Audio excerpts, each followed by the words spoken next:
যে সমস্ত যুবক বাবারা তো শুই না নাও, যারা শাদী করো নাই গো, 1 নাম্বার গুণ হবে তার সতীত্বর আমানতদারি,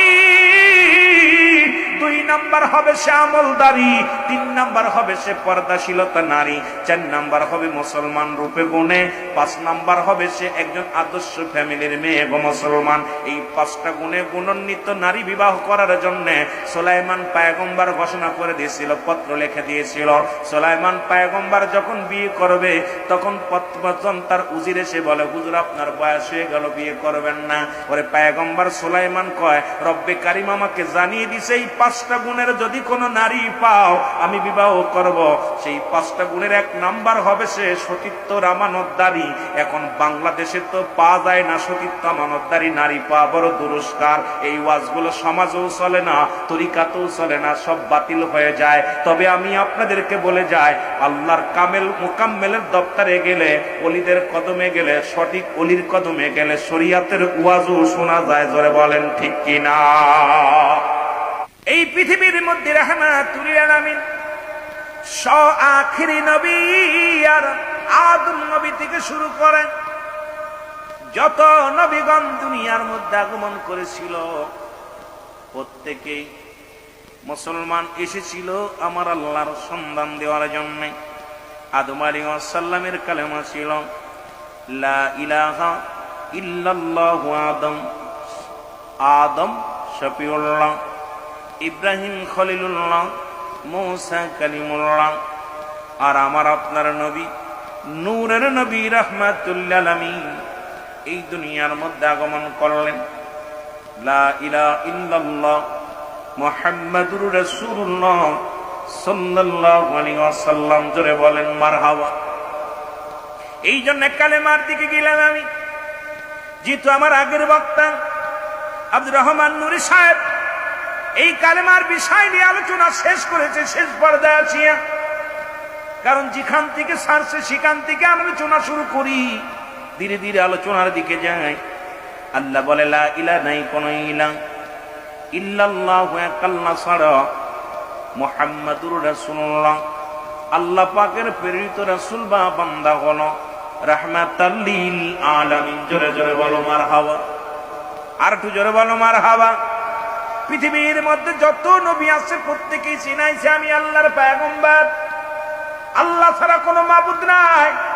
আদম নবী আল্লাহ ছাড়া কোনো ইলাহ নাই, ঈসা নবী আল্লাহ ছাড়া কোনো ইলাহ নাই, মূসা নবী আল্লাহ ছাড়া কোনো ইলাহ নাই। ও মুসলমান গভীর মনোযোগ। তৎকালীন জামানার মধ্যে, ও মুসলমান শুনে নাও, এই পৃথিবীর মধ্যে তৎকালীন জামানার মধ্যে যত নবীগণ আছে প্রত্যেকেই কালেমার দাওয়াত দিতে দিতে দুনিয়ার মায়া ত্যাগ করে চলে গেছেন। নবীদের দরজা বন্ধ হয়ে গেছে, আসছে ওলিদের দরজা।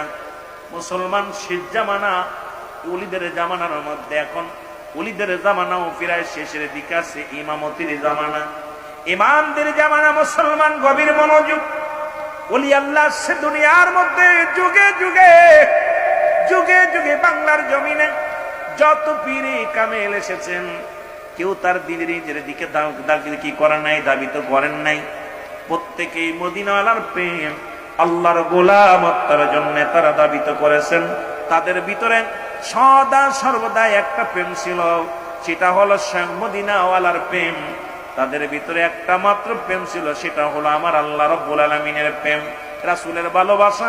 এই ভালোবাসা নিয়ে যুগে যুগে যত ওলি আকরাম আছেন তাদের মধ্যে একজন মুসলমান জনাব হযরত মাওলানা আব্দুল হামিদ মোল্লা সাহেবও তাদের মধ্যে একজন ছিলেন, যিনি যুগের পরে যতদিন দুনিয়ার মধ্যে শরীয়তের জিন্দেগিতে ছিলেন, এই কালেমার দাওয়াত দিয়ে, সত্য ইসলামের দাওয়াত দিয়ে এই দুনিয়া থেকে বিদায় নিয়ে পর্দা করে রওজা পাকে ঘুমায় আছেন। আল্লাহর ওলিরা মরে না, এর মধ্যে কোনো সন্দেহ নাই। জোরে বলেন ঠিক কিনা? আজকে কোথায় মুসলমান শোনো, বড় কষ্ট হয় আমার দেশে কিছু, আজকে আমার কথাগুলো না বললে নয়। আমার দেশে কিছু তৌহিদি জনতা, আবার আসছে কিছু মুসলমান ঈমান আকীদা পরিষদের কিছু আলেম বাইর হয়েছে, যারা দেখলাম কিছু পাগল ধরে ধরে, যে পাগলগার দুনিয়ার চিন্তা নাই। রাসূল বলছে বালহুয়া কিলাব, এই দুনিয়াটা হলো পচা দুর্গন্ধ মরি। মানুষের চরিত্র হলো কুকুরের চরিত্র। কুকুর যেমন দুনিয়ার মধ্যে মুড়ি পাইলে খুশি হয়, সে জামানার উম্মতিরা আপনাদের জন্য তারা পাগল হয়ে যাবে। ওই উপার্জন কেমনে করবেন? উপার্জনের জন্য মুসলমান ইবাদত ছেড়ে দিয়ে হারাম পথে উপার্জন করবে, হালাল মনে করবে, বৈধ মনে করবে, সুদ ঘুষ জিনা ব্যভিচার তারা জায়েজ করে নিবে। ও মুসলমান শুনে নাও, ঠিক সেই জামানার মধ্যে আসি। কি বলেন আলেম, কি বলেন মৌলবী, আজকে আমাকে যদি 2000 টাকা বেশি দেয়, আমি এই মাহফিল বন্ধ করে অন্য মাহফিলে চলে যাব। এই মসজিদের ইমামকে যদি 5000 টাকা বেতন অন্য মসজিদ অফার করে, এই মসজিদ ছেড়ে অন্য মসজিদে চলে যাবে। আজকে সবাই আমরা দুনিয়ামুখী হয়ে গেছি, জোরে বলেন ঠিক কিনা? এই দুনিয়ামুখী হয়ে গেছি মুসলমান, শোনে না। কিন্তু আল্লাহর যারা পাগল, আল্লাহর যারা মাহবুব বান্দা, তারা দুনিয়ার মুখাপেক্ষী নয়। আমি আজ কয়টা দিন লক্ষ্য করি, ফেসবুকের মধ্যে, নেটের মধ্যে দেখি কত পাগল গুলো ধরে ধরে স্মার্ট বানাইতেছে। আমার আধুনিক জামানার ভাইয়েরা, বর্তমান বাংলার কিছু হিরো বাইর হয়েছেন, নিজেকে হিরো মনে করেন, যাদের কোনো বাড়ির চিন্তা নাই, নারীর চিন্তা নাই, ঘরের চিন্তা নাই। দেখতেছি পাগলগুলোকে ধরে ধরে মাথা নেড়া করে, মাথাগুলো কাটাক করে দিয়ে গায়ের মধ্যে শার্ট ফ্যান লাগাই দিতেছেন, স্মার্ট বানাইতেছেন। বলেন স্মার্ট বাংলাদেশ, স্মার্ট বানাইতেছি। কিন্তু এই পাগলগুলো আর পরের দিন খাবার পাচ্ছে না। কালকে দেখলাম পথের মধ্যে ঢাকা শহরে অসংখ্য পাগল, তাদের স্মার্ট হওয়ার কারণে 3 দিন 4 দিন পর্যন্ত অনাহারে আর হাঁটতে পারছে না, পথের মধ্যে পড়ে আছে। কারণ যখনই মানুষের সামনে যায় মনে করি এটা ভালো, একে খাবার দেয় না। তাদের একটা রুটি নেওয়ার জন্য এক হোটেল থেকে রুটিটা ছিনিয়ে নেওয়ার কারণে হাত কেটে দিছে, পা কেটে দিছে। মুসলমান দেখা পর সে বলতে চাই, রে আজ কয়টা দিন আমি খানা খাই না, আর সহ্য করতে পারি না। কারণ এই পাগলগুলো তো দুনিয়ার মুখাপেক্ষী নয়, আর আমি আপনি দুনিয়ার পাগল, দুনিয়ার লোভ লালসার মধ্যে পড়েছি।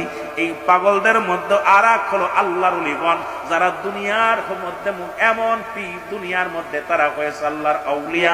এই দুনিয়ার মধ্যে পৃথিবীর কোনো মানুষ বানান নাই, তারা দুনিয়ামুখী হন নাই, তারা হয়েছে সদা সর্বদাই আল্লাহমুখী। জোরে জোরে বলেন ঠিক কিনা? এই দুনিয়ার মুসলমান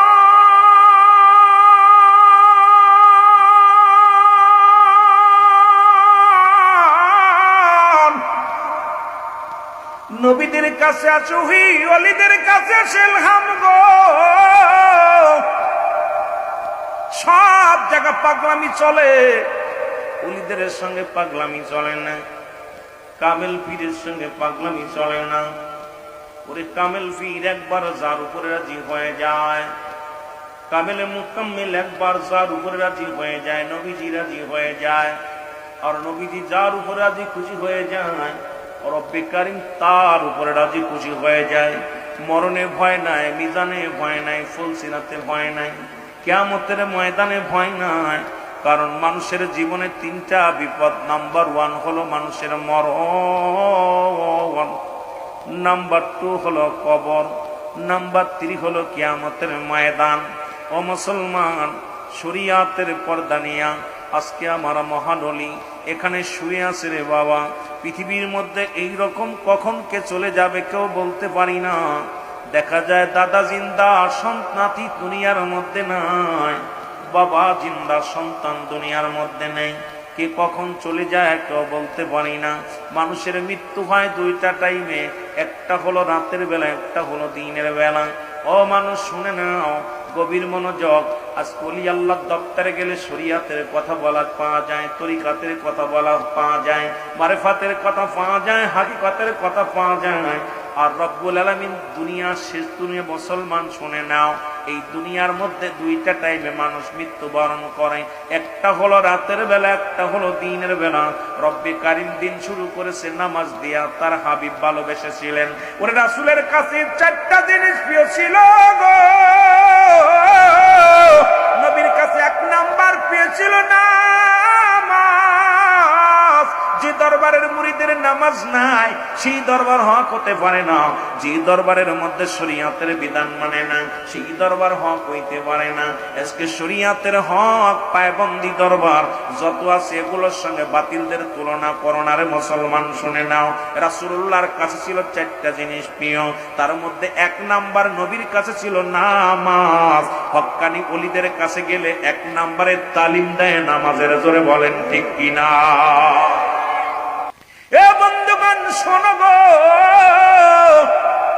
হক্কানি ওলিদের নবীদের সঙ্গে আমি একটু মেশাল দিয়ে যাই। শোনো, নবীর কাছে 2 নাম্বার পেয়েছিল তার উম্মতগণ।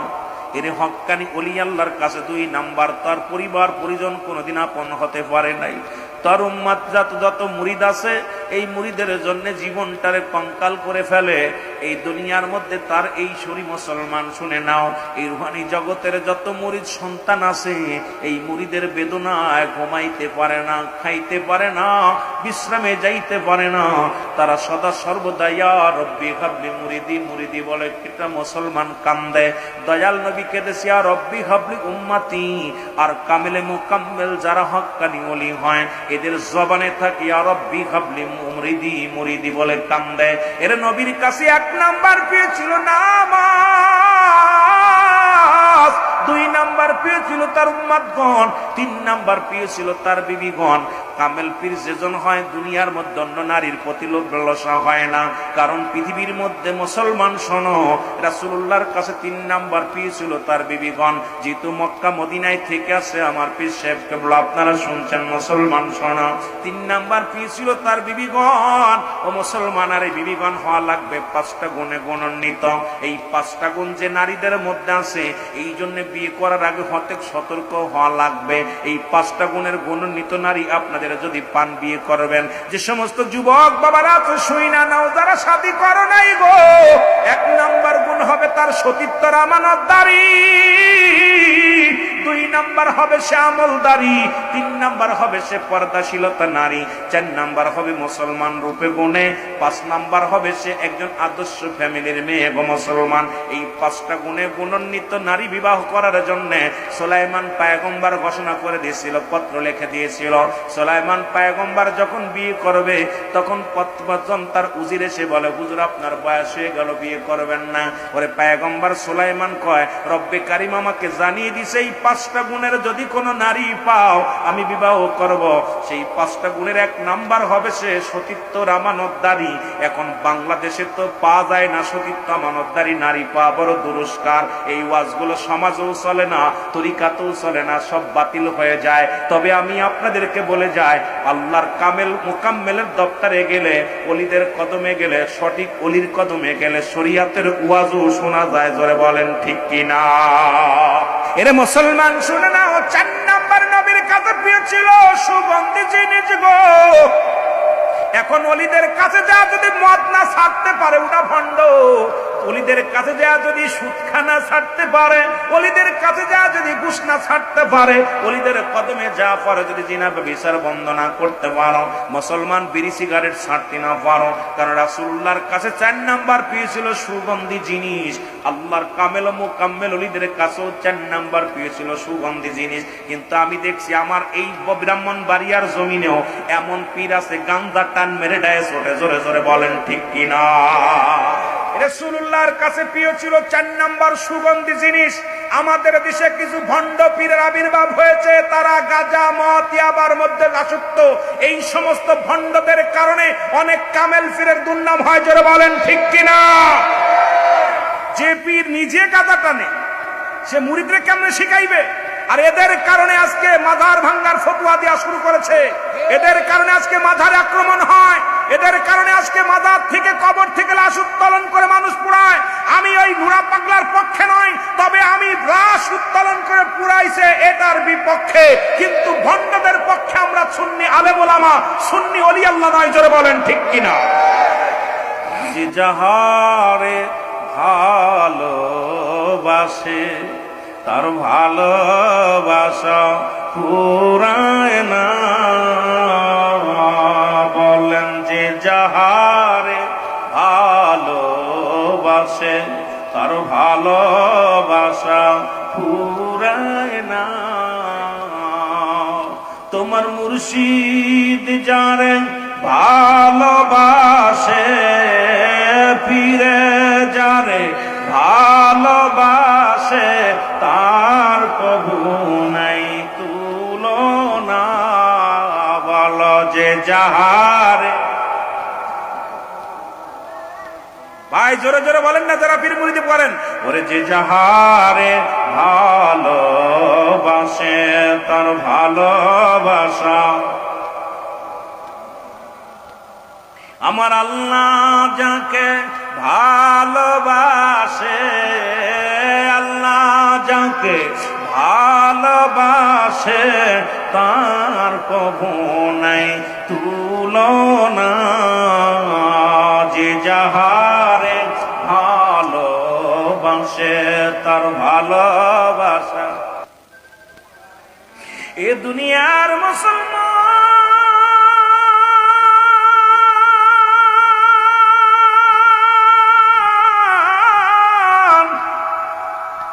দিলের কান্ডা লাগা শোনো গো, এই পৃথিবীর মধ্যে ভালোবাসলো নবীর একজন প্রেমিক, তার নাম বলি আব্দুল হুজ্জা। বাবারে দিলের কান্ডা লাগা শোনো, হঠাৎ একদিন বকরি চড়াইতেছিলেন মাঠের মধ্যে, হঠাৎ লেখা দেখলেন লা ইলাহা, নাই কোন ইলাহ ইল্লাল্লাহু আল্লাহ ছাড়া, মুহাম্মাদুর রাসূলুল্লাহ সাল্লাল্লাহু আলাইহি ওয়াসাল্লাম। এই আসমান জমিনের মালিক আমার আল্লাহ, এই পৃথিবীর সব কিছুর মালিক আমার আল্লাহ। আব্দুল উজ্জা, ও যুবক বাবারা, আমার ছোট্টবেলা আমার বাবা মারা যায়, ছোট্টবেলা বাবা মারা যায় রে। মা অন্য পুরুষের সঙ্গে বিবাহ বন্ধনে আবদ্ধ হলো।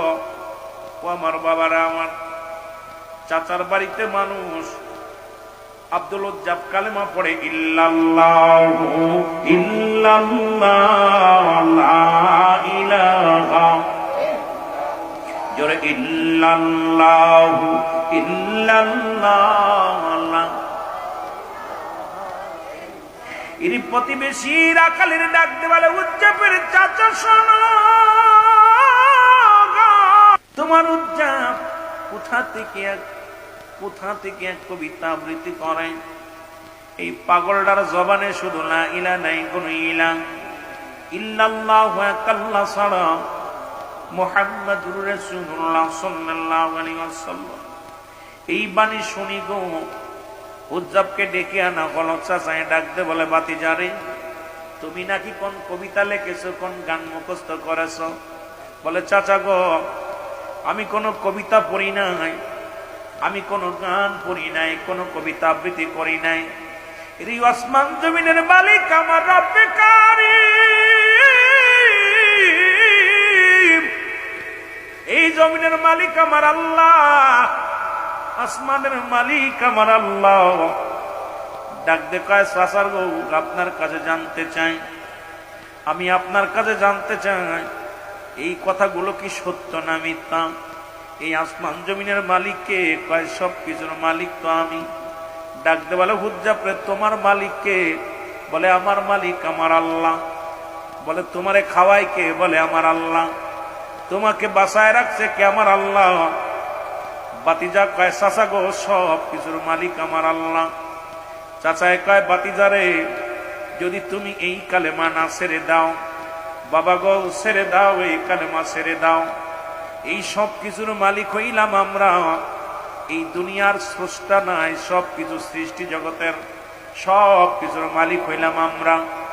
শোনো বাতিজা শোনো, কালেমা ছেড়ে দাও। পাগলা ছোট সন্তান ডাক দে বলে, না না, ছাড়বো না, ছাড়বো না। কারণ পৃথিবীর সব ছেড়ে দিতে পারি, পৃথিবীর যত যা বলি না কেন, যখন আমি এই কালেমা জবানে পড়ি এত মজা পাই। এই কালেমা যখন আমার জবান দিয়ে বাইর হয় রে চাচা,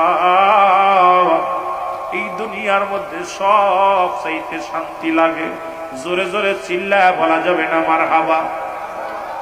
এরে বাতিদা ডাকতে বলে, চাচা গো আসমান জমিনের মালিক আমার রব্বে কারীম,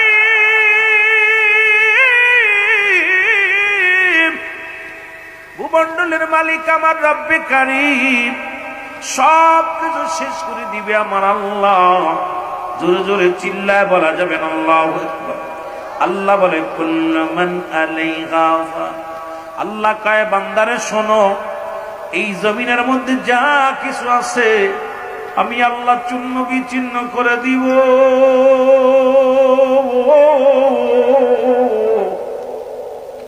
এই দুনিয়ার মধ্যে যা কিছু আছে সব কিছু শেষ করে দিবে আমার আল্লাহ। আল্লাহ কয় বান্দারে এই জমিনটা আমি পুরায়া তামা বানায়া দিব। এই জমিনের মধ্যে যত মাটি আছে মাটিগুলো পুড়ে তামা হয়ে যাবে। জমিনের ভিতরে যত পানি আছে সমস্ত পানিগুলো পুড়ে ছাই হয়ে যাবে। যেদিন কিচ্ছু বলতে কিচ্ছু থাকবে না, সেদিন থাকবো শুধু আমি আল্লাহ। জোরে জোরে চিল্লা বলা যাবে না মারহাবা, আর একটু জোরে জোরে চিল্লা বলা যাবে না মারহাবা। চাচাই বলে বাতিজারে তুমি কি কালেমার অর্থ জানো গো? বলে চাচা কালেমার অর্থ আল্লাহ ছাড়া কোনো মাবুদ নাই, আল্লাহ ছাড়া কোনো ইলাহ নাই, তাকে পাওয়ার একমাত্র ঠিকানা নবী মুহাম্মদুর রাসূলুল্লাহ সাল্লাল্লাহু আলাইহি ওয়াসাল্লাম। আমি তার পাগল দেওয়ানা, আমি যাব সেই রাসূলুল্লাহর কাছে গো। আমারে তুমি বাধা দিও না সেই মদিনাওয়ালার পাগল। এর চাচাই কয় বাতিদারে কালেমার অর্থ আজ থেকে তোমার খানা বন্ধ। বাতিজা বলে চাচা গো যদি কালেমা পড়ার কারণে খানা বন্ধ হয়ে যায় কোনো দুঃখ নাই। কালেমার অর্থ যদি কানা বন্ধ হয়, রিজিকের মালিক আমার রব্বে কারীম, সবকিছুর মালিক আমার রব। আপনি খানা বন্ধ করে দিলেন, কোনো দুঃখ নাই, কোনো কষ্ট নাই। আরো জোরে জোরে কালেমা পড়ে ইল্লাল্লাহু ইল্লাল্লাহ লা ইলাহা ইল্লাল্লাহ। জোরে ইল্লাল্লাহু লা ইলাহা ইল্লাল্লাহু মুহাম্মাদুর রাসূলুল্লাহ সাল্লাল্লাহু আলাইহি ওয়াসাল্লাম। জোরে জোরে চিল্লা বলা যাবে না মারহাবা। এই কালেমার মালাটা পড়ছি আমি, যত পর যন্ত্রণা দাও গো তুমি। বলো কালেমার মালাটা, জোরে জোরে বলো যত পর যন্ত্রণা দাও গো তুমি। বল যত পর এই মানি না আরে যে মানি না, হায়াত মৌতের মালিক তুমি। কালেমার মালাটা পড়ছি আমি, যত পর যন্ত্রণা দাও গো তুমি। বলো যত পর, আরো জোরে বলেন যত পর যন্ত্রণা দাও গো তুমি। বলো যত পর এ রহিম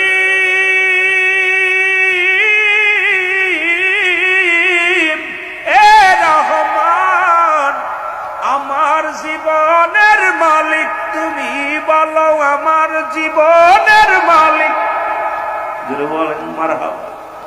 হায়াত মৌতের মালিক কে? বলে রিজিকের মালিক আমার আল্লাহ। এ চাচা কালেমা পড়ার অপরাধে যদি খানা বন্ধ হয় গো, দুঃখ নাই, খানা দিলাম সেরে। আরো জোরে জোরে কালেমা পড়ে, খবর আসলো খোঁজা ফেরে, আরো স্পিরিট বাড়ছে।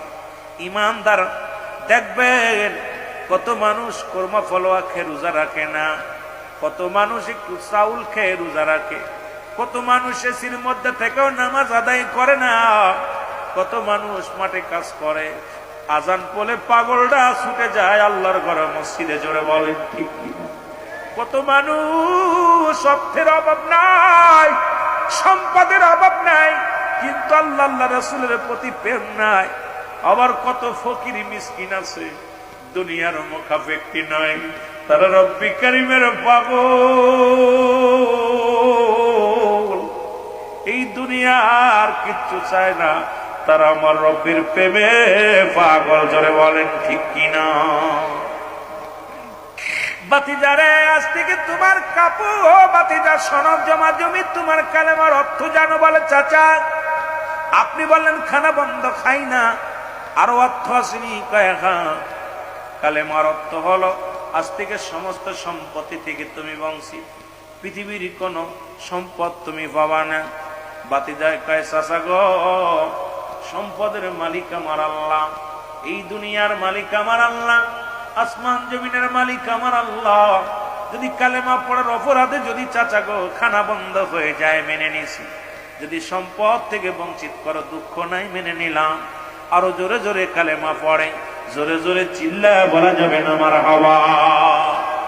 এ যুবক বন্ধুগণ শোনো, এবার আরো জোরে জোরে কালেমা পড়ে ইমানদার। ইমান কত মজবুত রে মুসলমান।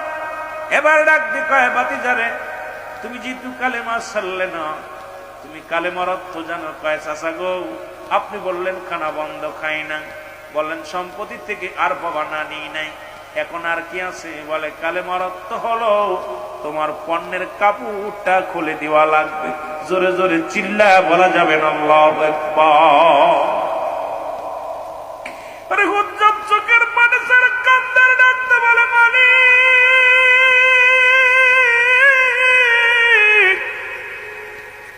তুমি বলে দাও পরওয়ারদিগার আলম, আমার রব আমার আল্লাহ, হে রব্বে কারীম তুমি বলে দাও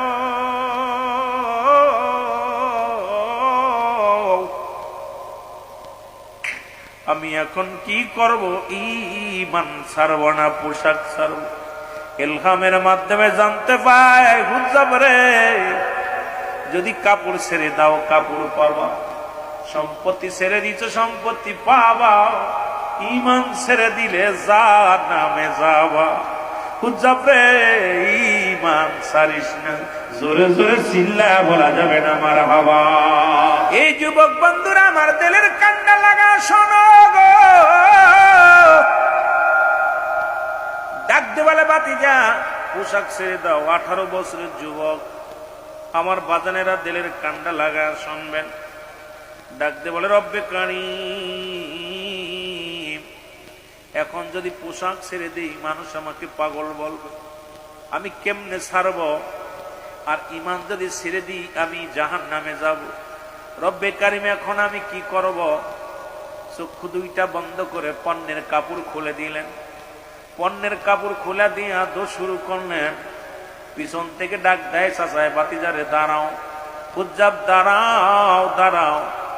হুজ্জাব কয় চাচা গো, যার জন্য আমি কাপড় ছাড়লাম, যার জন্য খানা ছাড়লাম, যার প্রেমে আমি পড়িয়া দুনিয়ার সম্পত্তি হারাইলাম, সেই রাসূলুল্লাহর কদম মোবারক ছাড়া আমি কিচ্ছু চাই না।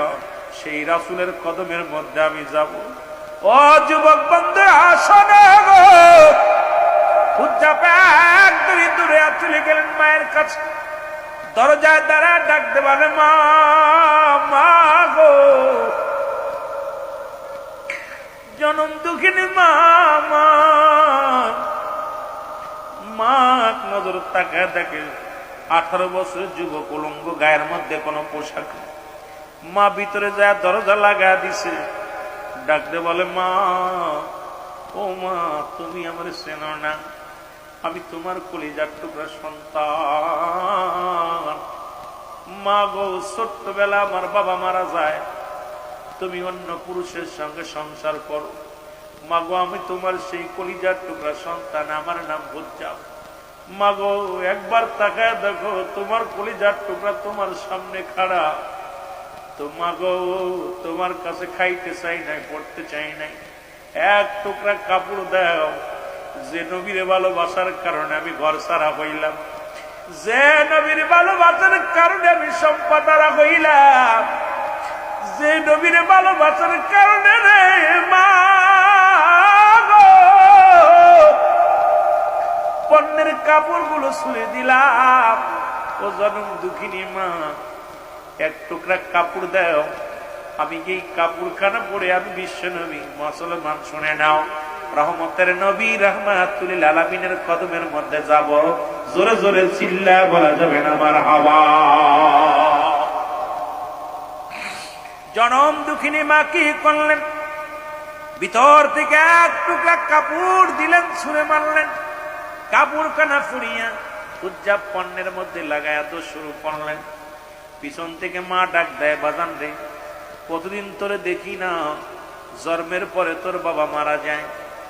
বাবারে, আমি অন্য পুরুষের সঙ্গে বিবাহ পুষিয়া তার সংসার করি। বাবারে, তুই আমার কলিজার টুকরা সন্তান, একটু দাঁড়া, একটু দাঁড়ারে, প্রাণ ভরে দেখবো।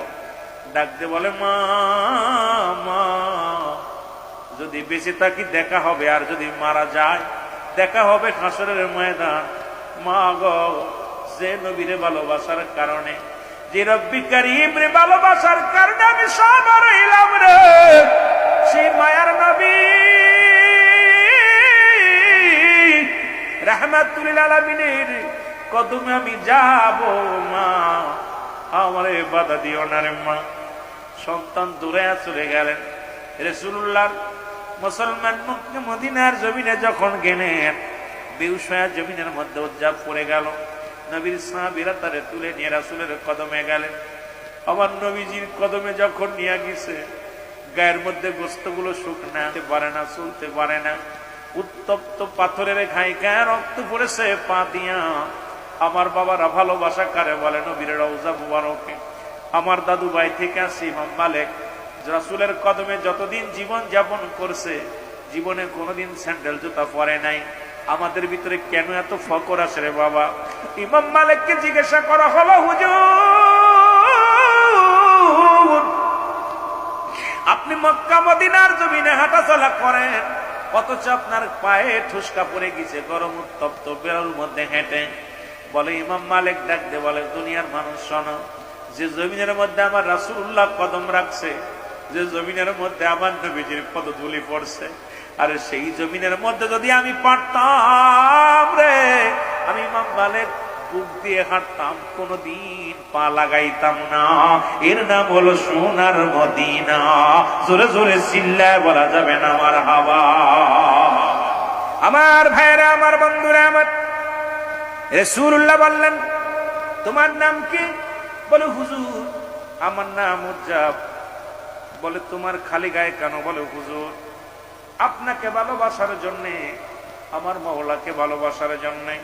শুধু কাপড় নয়, আমি দুনিয়ার বুকে খানা বন্ধ হয়ে গেছিল, দুনিয়ার বুকে যতটুকু সম্পদ পেয়েছিলাম আমার চাচা আমাকে দেয় নাই, এটা ভোগ করে নিছে। এমনকি আপনাকে ভালোবাসার অপরাধে আমার পণ্যের কাপড়টা পর্যন্ত ছেড়ে আসা লাগছে। ইয়া রাসূলুল্লাহ, ইয়া হাবিবাল্লাহ, নবী গো, আপনার পাক কদমে আমার একটু জায়গা করে দেন। জোরে জোরে চিল্লায় বলা যাবে না মারহাবা। ইয়া রাসূলুল্লাহ, ইয়া হাবিবাল্লাহ, নবী গো,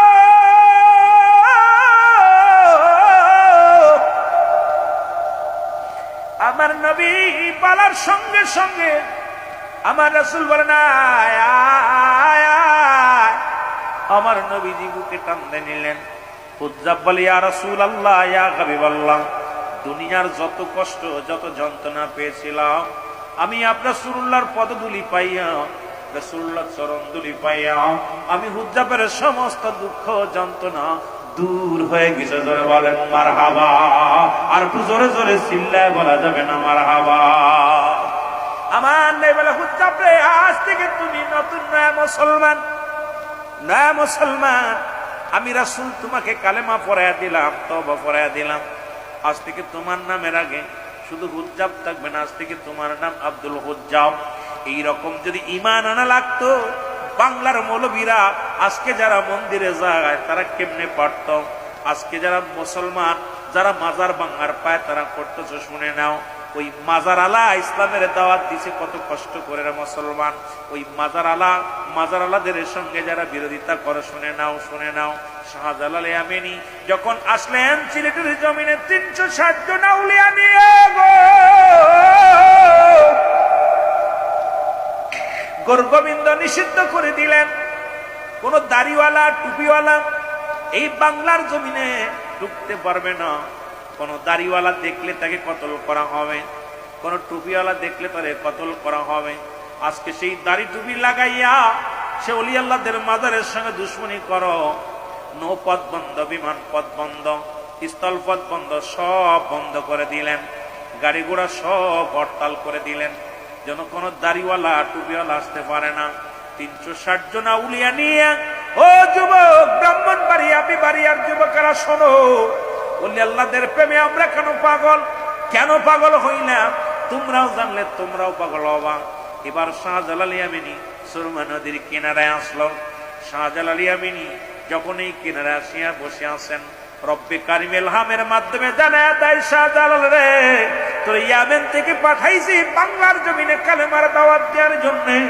ইয়ামেন থেকে পাঠাইলাম বাংলার অলি গলির মধ্যে কালেমা প্রচার করবা।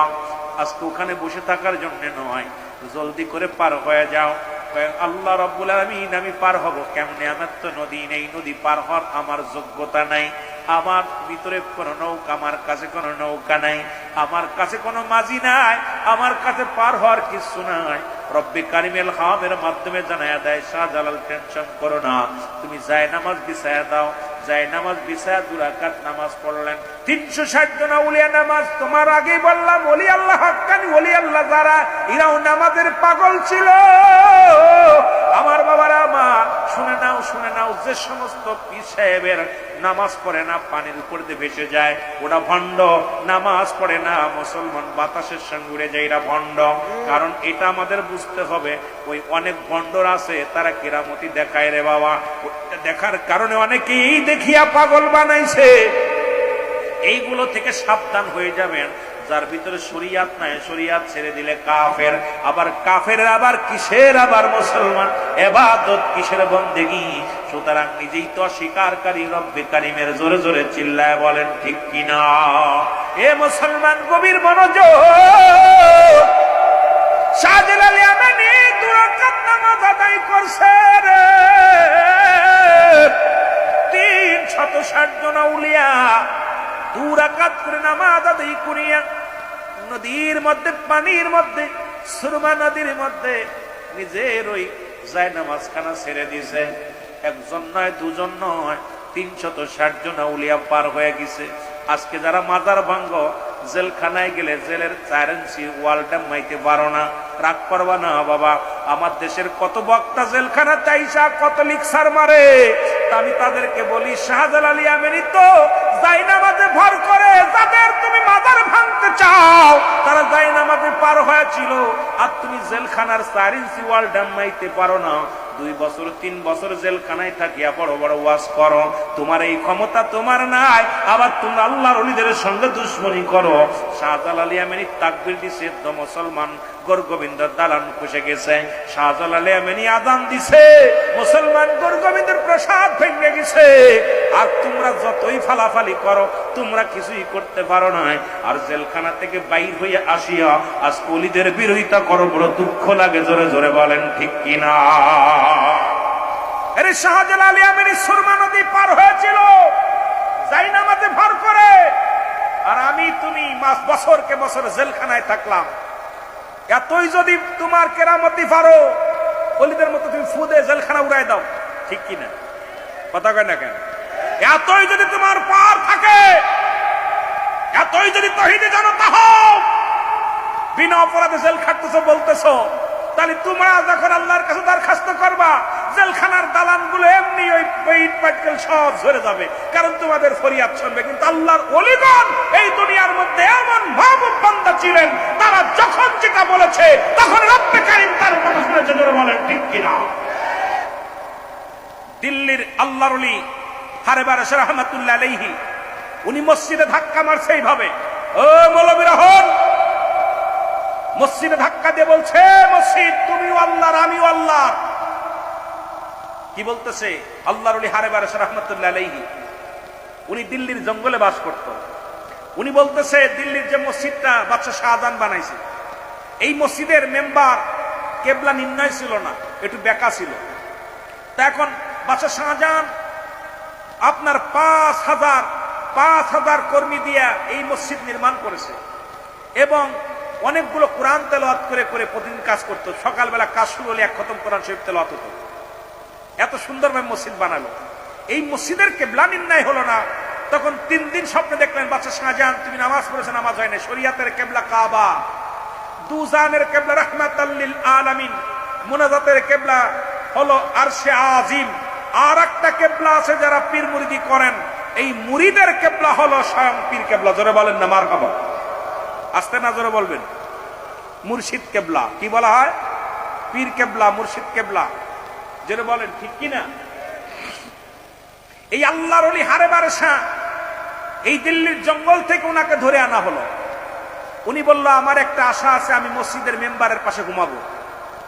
আমার দুনিয়ায় কোনো শখ নাই, কারণ ঘর দরজা সব ছেড়ে দিছি, বাড়ি নাই, ছেলে মেয়ে নাই, পরিবার পরিজন নাই। যদিও শরিয়াত রক্ষার্থে বিয়ে করা লাগে, করছি, কিন্তু আপনার হাকিকতে ওলি আল্লাহদের কোনো সন্তানাদি থাকে না।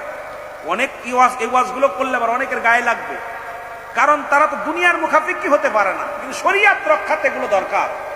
কথা বুঝেননি? শরিয়াত ছেড়ে দিলে আপনারা কইবেন বাজো ঘাটপুরো কত কথা বলবেন।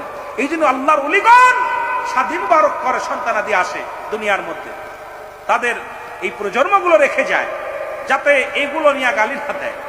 আমার বাবারা, আল্লাহর ওলি হারে বারে সার সামনে হাজির হওয়া পর ওনাকে বলতেছে যে আপনি একটা কাজ করেন। কি কয়? এই মসজিদ আমার, কয় আমি মসজিদ সোজা করে দিব, আমার বিনিময় এই মসজিদের মেম্বারের নিচে আমার শুইতে দিতে হবে, কারণ আমি মসজিদে আজান দিব, ফজর আজান সালাতু খায়রুম মিনান নাওম, আমি ঘুম থেকে নামাজ পড়বো, উঠার জন্য ডাক দিবে, আমি কবরে শুয়ে শুয়ে আজান শুনবো, কবরে শুয়ে শুয়ে আমি কোরআন তেলাওয়াত শুনবো, ওই মসজিদের মেম্বারে দাঁড়াইয়া ইমাম সাহেব কোরআন তেলাওয়াত করবে, আমি শুয়ে শুয়ে শুনবো। সুতরাং আমার কবরটা মসজিদের সামনে দিবা। সুবহানাল্লাহ বলেন না? আর একটু জোরে। বাসা শাহজাহান কয় ঠিক আছে হুজুর। উনি কি করলেন? হাতটা লাগাই দিছে মসজিদের মধ্যে। মসজিদকে বলতেছে মসজিদ তুমিও আল্লাহর, আমিও আল্লাহ, বড় স্বপ্ন আমার এই তোমার সামনে শোয়ার, ঘুরে যাও। বলতে দেরি, দিল্লির জমা মসজিদ ঘুরতে দেরি নয়, সঙ্গে সঙ্গে ঘুরে গেছে। জোরে বলেন না মারহাবা। আরো জোরে। তোমরা পারো না কা বাবা, তোমরা করে দেখো একটা। সেই ওলি আল্লাহদের সঙ্গে দুশ্মনী করো। ওলি আল্লাহ শুয়ে আছে, এটা বুঝবেন যখন এর প্রেমে পড়বেন, যখন হামিদ শাহ রহমতুল্লাহ আলাইহির প্রেমে পড়বেন, আব্দুল হামিদ শাহ রহমতুল্লাহ আলাইহির প্রেমে পড়বেন, তখন বুঝতে পারবেন যে কেন এমনি, কেন আসলো, কিসের জন্য আসছে, এর হাকিকতটা কি। এই জমিনটা আমরা এখন বুঝতে পারতেছি না। দাঁত থাক, দাঁতের মর্ম বুঝি নাই। যখন থাকবে না দাঁত, তখন বুঝবেন যে মর্মটা ছিল। এখন জিকির কোন ভাবে আমরা বলি উহু উহু করতেছি, হ্যাঁ করতেছি। ভাই 18,000 মাকলুকাত বলতেছেন, পানির নিচেই কত মাকলুকাত আছে এটা কইতে পারেন? কোন মাকলুকাত? আপনার বাড়ির গরুটা কিভাবে জিকির করে, পশুটা কিভাবে জিকির করে, গাছপালা তরুলতা সব কার জিকির করে? জোরে বলেন কার? আমরা সুন্নিরাও জিকির করি কার? আল্লাহর। এই জন্য আল্লাহ জিকির করবেন। এখন আমি অল্প একটু খালি বুঝাই দিয়ে গেলাম, যদি সময় আবার আসে আবার একটু যাব। যেহেতু ঝগড়া করতে আসি না, আর আমি ঝগড়া করে আলোচনা করি না, কারণ হলো আমি হেদায়েতের মালিক আমার পীর সাহেব কেবলা না, হেদায়েতের মালিক নবীজিকে আল্লাহ দেন নাই, হেদায়েতের মালিক কোন আমির সাহেব নয়, হেদায়েতের মালিক কোন মুফতি সাহেব নয়, হেদায়েতের মালিক স্বয়ং আল্লাহ। যদি হেদায়েতের মালিক রাসূলকে দেওয়া হতো, আবু জেহেলের কপালে, যে একটু আগে আবুল হেকামের ওয়াজ করলো, এই আবু জেহেলের কপালে কালেমা জুড়তো, কারণ রাসূলকে বলার দায়িত্ব দিছে, আমাকে আপনাকে বলার দায়িত্ব দিছে। হেদায়েত আমার রব্বে কারীমের হাতে। জোরে বলেন ঠিক কিনা? এই জন্য আমার দেশের অনেক আলেমরা এখন হেদায়েতের দায়িত্ব নিছে, অনেক মুফতি সাহেব হেদায়েতের দায়িত্ব নিছে, আমির সাহেব দায়িত্ব নিছে। এগুলো বাটপারি চলবে না। জোরে বলেন ঠিক কিনা? এই জন্য আল্লাহ কমিনান নাস, মানুষের মধ্যে মায়া করুন, তারা বলবে আমান্না ঈমান আছে বিল্লাহি, আল্লাহর প্রতি, ওয়াবিল আখিরাতের প্রতি বিশ্বাস স্থাপন করেছে। আমা কুনবি মুমিনিন। একদল মুনাফিক আছে, তারা রাসূলের দরবারে গিয়েছিল, মুনাফিক করেছে, এখনো আছে, মন্দিরেও যায়, মসজিদেও যায়। আপনারা কি করে? আপনার মাজার ভাঙে, মন্দির গড়ে। জোরে বলেন ঠিক কিনা? আরো জোরে বলেন ঠিক কিনা? আল্লাহ এদেরকে 3951 নাম্বার তিরমিজি শরীফের একখানা হাদিসে দেখলাম, একটু আগেই আমি কথা বলতে বলতে দেখলাম হাদিসখানা, দেখলাম যে রাসূল বলছে অচিরেই আমার উম্মতের মধ্যে একদল আগমন করবে, তারা নিজেরা মূর্তি পূজারী হবে এবং অন্যদেরকে মূর্তির দিকে কি করবে? উৎসাহিত করবে। এই কিয়ামতের আগে ঠিক বাংলাদেশের বুকে দাড়িওয়ালা টুপিওয়ালা এক শ্রেণী মৌলবীর গোষ্ঠীরা মূর্তি পূজারি করা শুরু করেছে। যারা মাজারে আক্রমণ করে, রাসূল বলে লা নাই খলা ইয়া মউত, তাদের মৃত্যু নাই। আল্লাহ বলে লা আলা সাবধান, ইন্না নিশ্চয়, আলা ইন্না উদাল্লাহি, আল্লাহর তরফ থেকে যারা ওলি হয়। সুতরাং ওলি পৃথিবীর কোন মানুষ বানায় না, ওলি বানায় আমার আল্লাহ। আল্লাহর ওলিদের সঙ্গে যদি কেউ দুশমনি করে, তিরমিজি মুসলিম বুখারীর হাদিস অনুযায়ী আমরা পাইলাম যে আল্লাহ রাব্বুল আলামিন ওই ব্যক্তির সঙ্গে জিহাদ ঘোষণা করে। জোরে বলেন ঠিক কিনা, আরো জোরে বলেন ঠিক কিনা। সুতরাং আজকে ওলিদের মাজার ভাঙতেছো মৌলভী সাহেব, আর দেখলাম মন্দিরে মন্দিরে ঘুরা ঘুরা তোমরা খুব এই সমস্ত আমার আগে তো আমার ভাই আলোচনা করে গেছেন। শুধু বুঝানোর জন্য বলতেছি একটা কথা, যে আমি একদম নিশ্চয় একটু আগে দেখলাম তিরমিজি শরীফের হাদিস, একদম স্পষ্ট রাসূল লিখে গেছেন। আমার নবী বলছে যে আমি দেখতেছি অচিরেই শেষ জামান, আমার শেষ জামান উম্মতের মধ্যে একদল আগমন করবে, তারা নিজেরা মূর্তি পূজারী হবে আর অন্যদেরকে উৎসাহিত করবে উম্মতের মধ্যে। ঠিক একই অবস্থা আজকে আমরা আমাদের এক পীর সাহেব, এই বঙ্গের এক পীর সাহেব বলছে আপনারা গত বছরের চাইতে এবছর আরো ধুমধামের সঙ্গে পূজা উদযাপন করবেন, আপনাদের সিকিউরিটি দায়িত্ব সব আমি নিলাম। ও মৌলবী হনো, আমি আপনাদেরকে বলি, আমার বাবারা, আমার সূরা তাওবার মধ্যে, এ মুসলমান শোনো, গভীর মনোযোগ। আমি আপনাদের 6 নম্বর আয়াতের মধ্যে রাসূল বলতেছে, আল্লাহ বলতেছেন হাবিব আপনার কদমের মধ্যে আপনি মিলাইবেন, কোরআন না পাইলে এখন ধরবেন। রাসূল আল্লাহ বলতেছেন হাবিব আপনার কদমের মধ্যে যদি কোনো অমুসলিম আসে, তারা যদি আপনার কাছে সাহায্য চায় সাহায্য দিবেন, যদি বস্তার নিরাপত্তা চাই নিরাপত্তা দিবেন, যদি আপনার কাছে যদি নিরাপদ স্থানে পৌঁছায় দিতে বলে পৌঁছায় দিবেন। এগুলো দায়িত্ব দিছে আল্লাহ রাব্বুল আলামিন। তাই বলে এই দায়িত্ব দেই নাই যে তারা মূর্তি পূজারি করবে তুমি তাদের পাহারা দিবা। কারণ আমার নবীজি এই পৃথিবীর মধ্যে আগমন করেছে মূর্তি ভাঙ্গার জন্য, মূর্তি গড়ার জন্য নয়। আর তুমি দাড়িওয়ালা টুপিওয়ালা পীর সাহেব হয়ে আজকে সুন্নিদের পিছে লাগছো, আর তুমি মূর্তির পক্ষে নিয়ে আজকে হাজার হাজার মাজারকে ভাঙ্গে ঘুরিয়ে দিতে বলতেছ। তোমাদের মতো মুনাফিক এই পৃথিবীর মধ্যে আর কেউ নাই। জোরে বলেন ঠিক কিনা। ওরে মুর্শিদ নাম যার অন্তরে ভরা, তার ভরা কি যাই রে মারা। মুর্শিদ নাম যার অন্তরে ভরা, তার ভরা কি যাই রে মারা। ওই আমি যখন পড়ি ঘর তো পানে রে, আমি যখন পড়ি ঘোর বিপদে রে, আমার মুর্শিদ কেবলা সামনে খাড়া। মুর্শিদ নাম যার অন্তরে ভরা, তার ভরা কি যাই রে মারা রে। বলেন মুর্শিদ নাম যার অন্তরে ভরা, তার ভরা কি যাই।